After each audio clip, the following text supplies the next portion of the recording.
İza ədbərən nas. İslam Peyğəmbəri buyurur ki, elə ki ölən adamı gətirdilər, qoydular torpağın içərisinə, onun üstünü örtdülər və qayıtdılar, getdilər.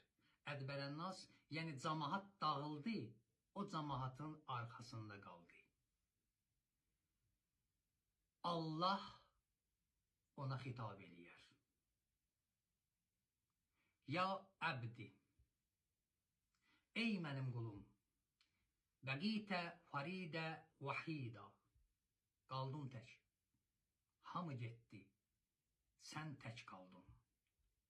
Və tərəkukə fi zülmətil qəbir, hamı, oğul, ata, dost, qohum, tanış, qonşu, hamı səni bu qəbrin qaranlığında tərk elədilər, getdilər. Və qad əsəytəni li əclihim, sən onlara görə mənə günah eləyirdin.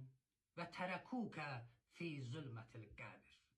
Amma onlar hamısı səni bu qəbrin qaranlığında tərk elədilər, getdilər.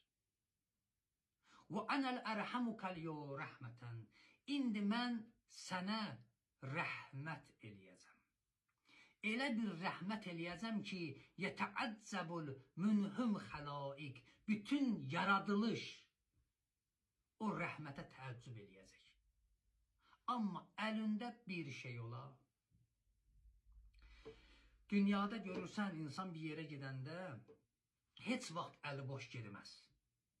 Yəni pulun da olmasa bir yerə ki qonaq gedirsən, sən pulun da az olsa gedərsən ucuz qiymətə bir şey alarsan, onu belə qəşəng, bəzəkli kağıza bükərsən, belə bəzək verərsən, üzvə tutub apararsan, əli boş gedmərsən.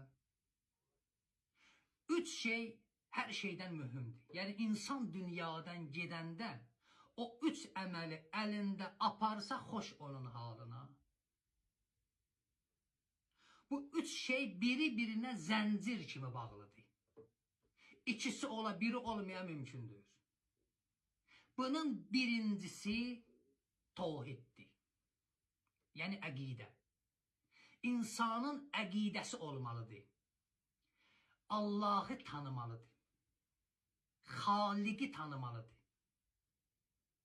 Bilməlidir ki, Allah birdir, gözə görünməzdir, toxunulmazdır.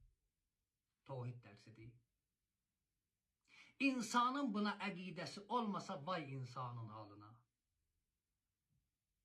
Birinci tevhid. İkincisi namazdır.